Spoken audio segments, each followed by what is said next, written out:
Hola, ¿qué tal? Buenas tardes, Europa, buenos días. Si nos ven desde Latinoamérica, bienvenidos un día más a la redacción española de Euronews. Aquí hemos estado trabajando para ofrecerles las noticias de las últimas horas. Vamos ya con los titulares. Francia obliga a usar mascarillas en tiendas y espacios públicos ante el aumento de brotes de coronavirus que está llevando a toda Europa a endurecer las medidas de precaución. Con un pie en el acelerador y otro en el freno, Chile y Argentina afrontan la desescalada. La ciudad de Buenos Aires inicia este lunes una reapertura gradual de comercios. El presidente de Nicaragua, Daniel Ortega, reaparece en público con mascarilla en la conmemoración de la revolución sandinista, reducida a la mínima expresión debido a la pandemia. Sin acuerdo en Bruselas después de 3 días de intenso maratón negociador sobre el Fondo de Recuperación tras la pandemia, Holanda y Austria mantienen su oposición. Antonio Guterres denuncia el egoísmo de los países ricos para ayudar a las naciones pobres a combatir la pandemia y critica a los gobiernos populistas e ineficaces. Francia impone el uso obligatorio de mascarillas en las tiendas y otros espacios públicos ante el preocupante aumento de casos de COVID-19. Quienes incumplan la medida se enfrentan a multas de 135 euros. En pleno mes de julio, las playas están a pleno rendimiento, un impulso muy necesario para reactivar el turismo, pero las autoridades están preocupadas por la falta de seguridad. El Ministerio de Sanidad señala las reuniones familiares en recintos hoteleros como una nueva fuente de infecciones.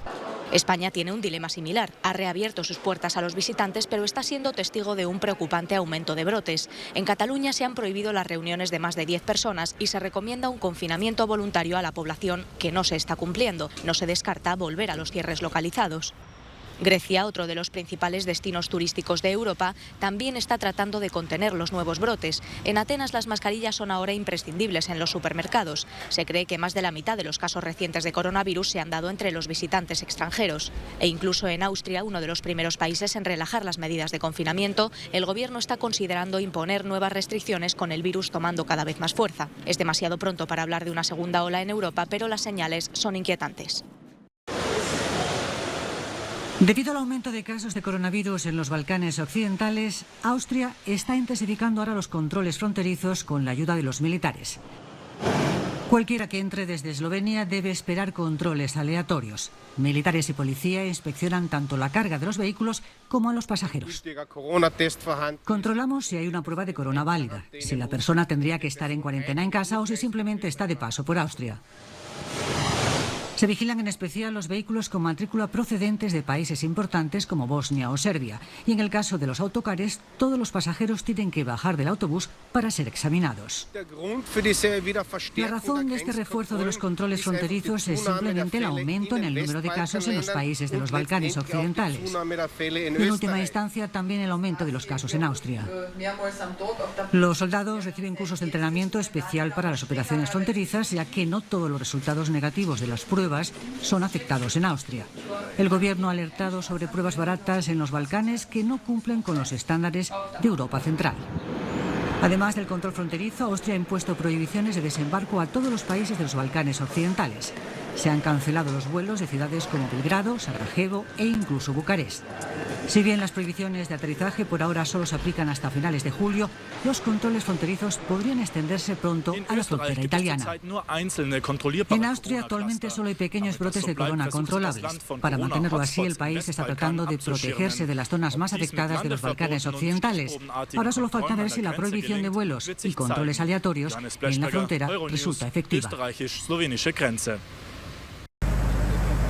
Con mucho tiento y temiendo tener que volver a pisar el freno, la ciudad de Buenos Aires comienza este lunes a reabrir comercios de forma gradual.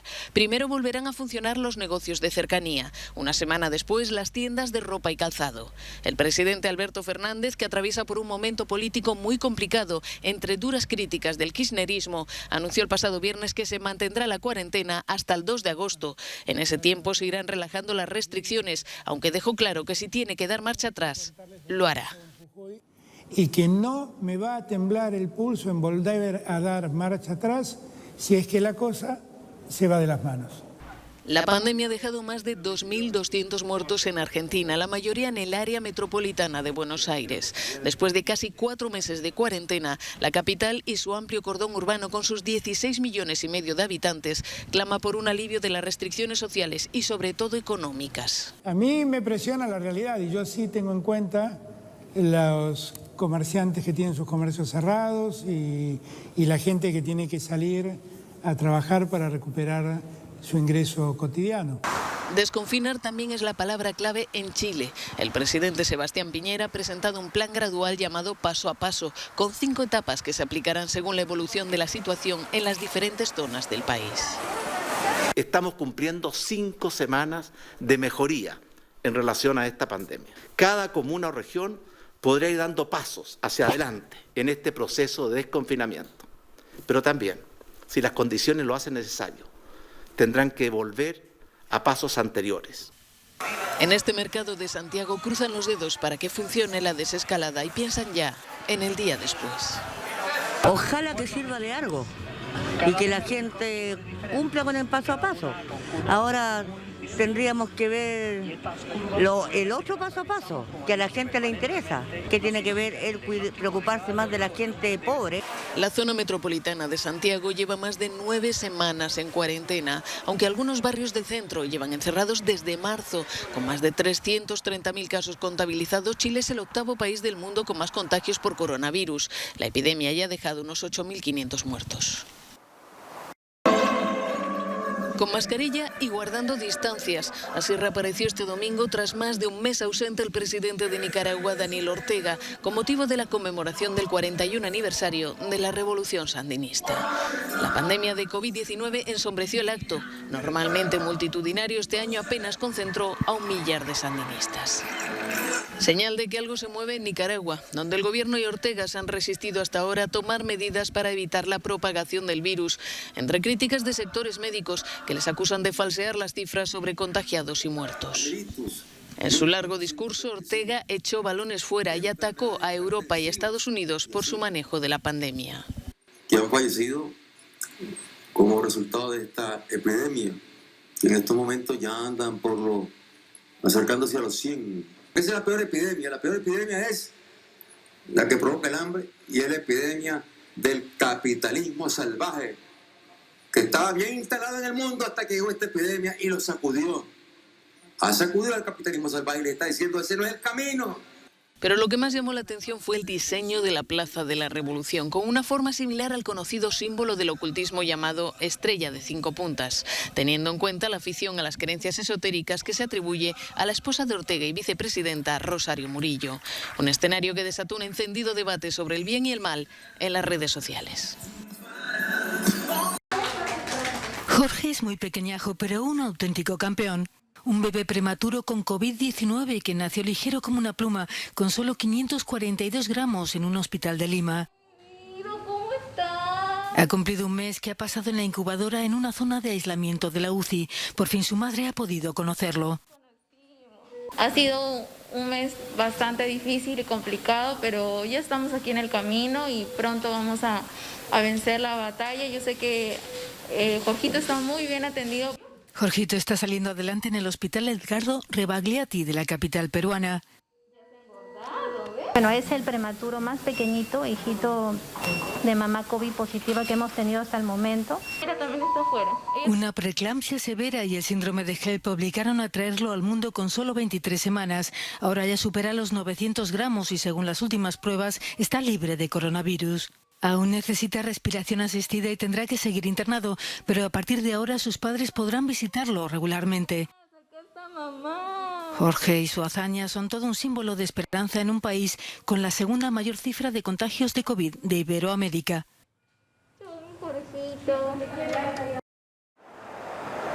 No hay acuerdo en Bruselas. Después de 3 días de intensas negociaciones, los 27 siguen empantanados en una negociación sin fin sobre el Fondo de Recuperación para tratar de reactivar la economía europea duramente golpeada por la pandemia.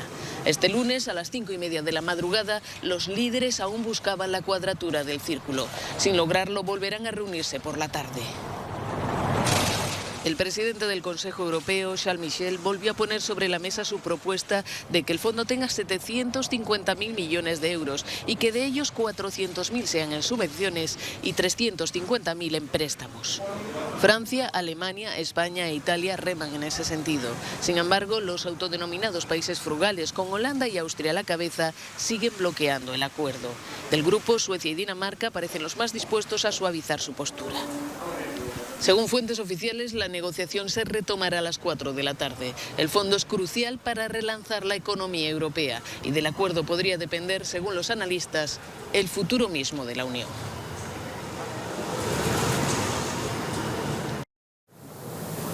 Con la nueva propuesta del presidente del Consejo Europeo sobre la mesa, el objetivo es que esta tarde los jefes de Estado y de Gobierno de la Unión Europea busquen un acuerdo de mínimos y se rompa el bloqueo en el Fondo de Recuperación tras la pandemia.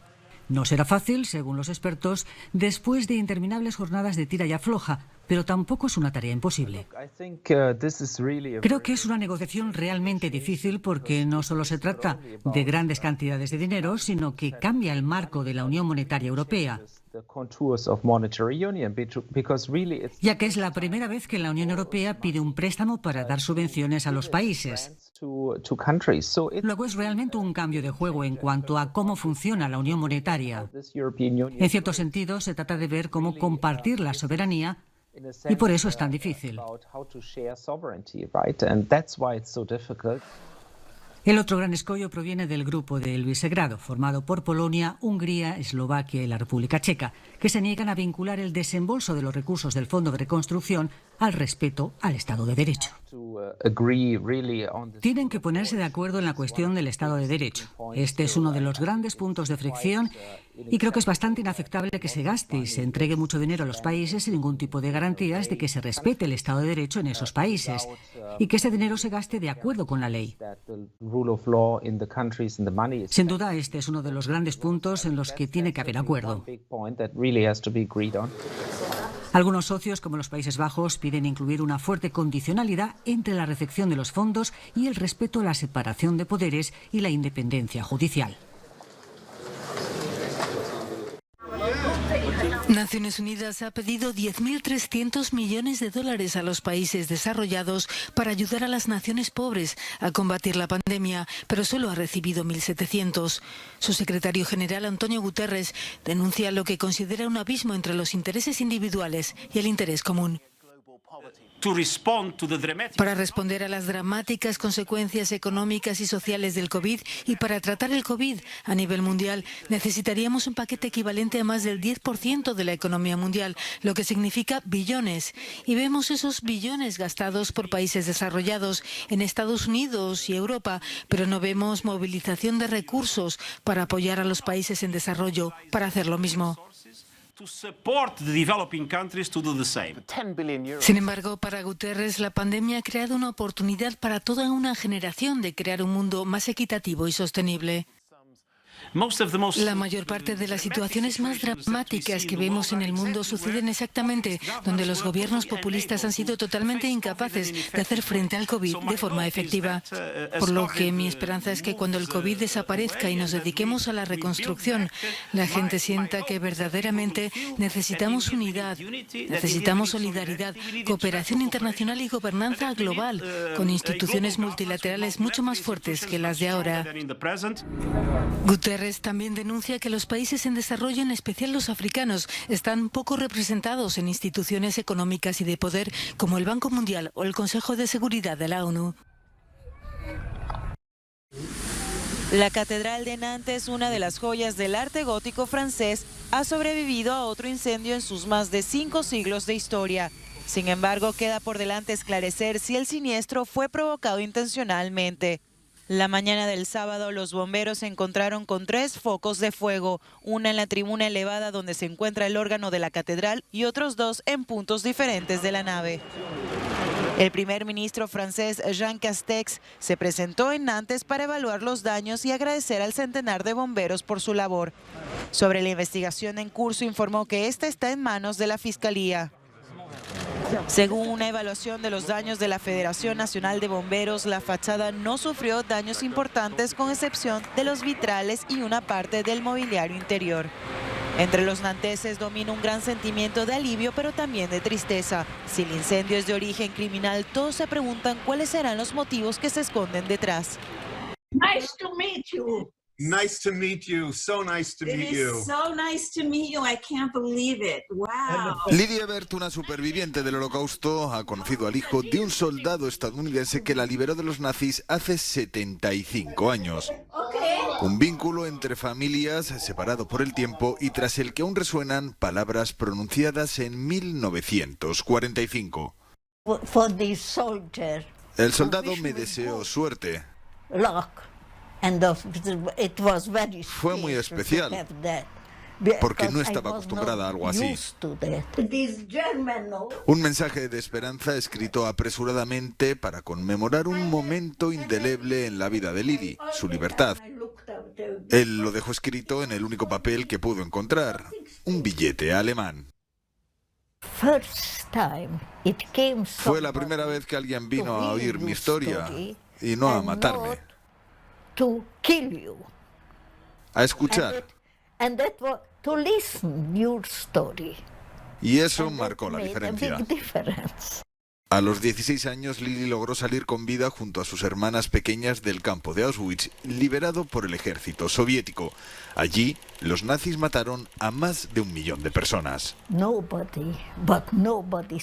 Pensábamos que absolutamente nadie podría ser liberado de Auschwitz, porque allí solo había un lugar por el que salir y era la chimenea.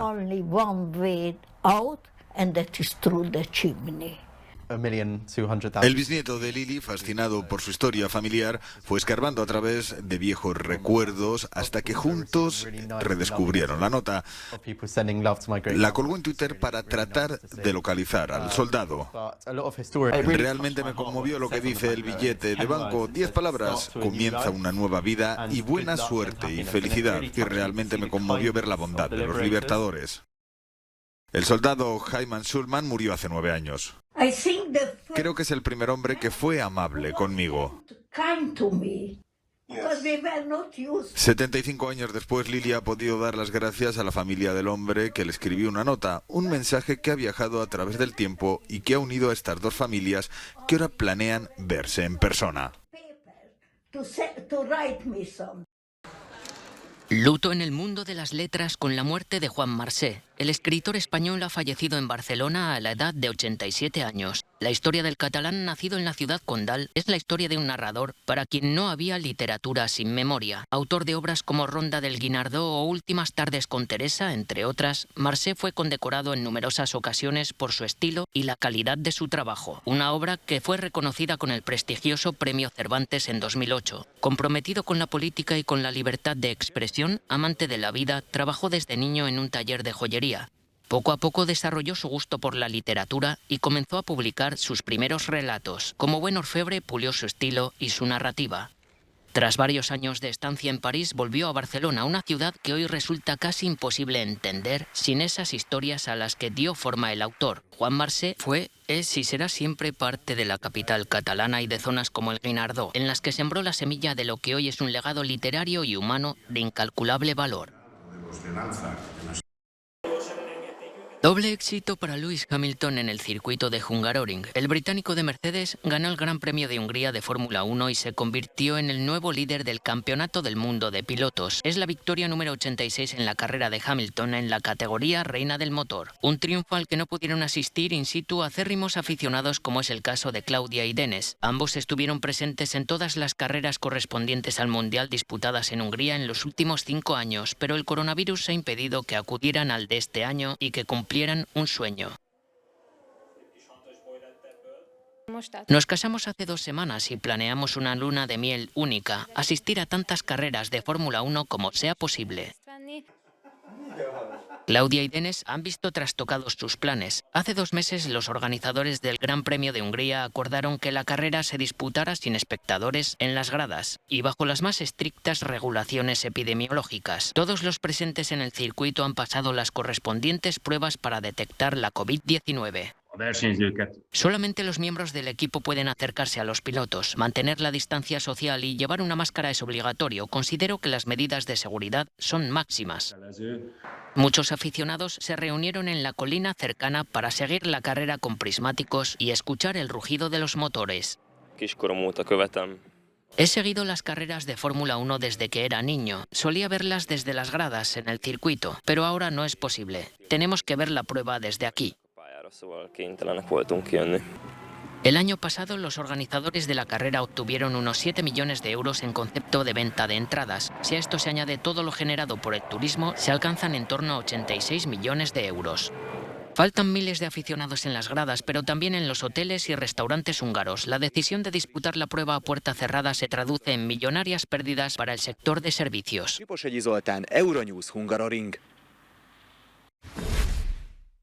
Hasta aquí nuestro informativo de hoy, ya no hay tiempo para más, pero gracias por acompañarnos un día más. Les dejamos ya con nuestro No Comment del día y no duden en compartir este informativo si les ha gustado. Hasta la próxima.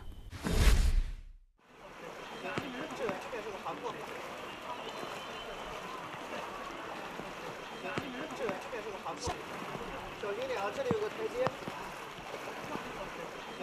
这个韩国。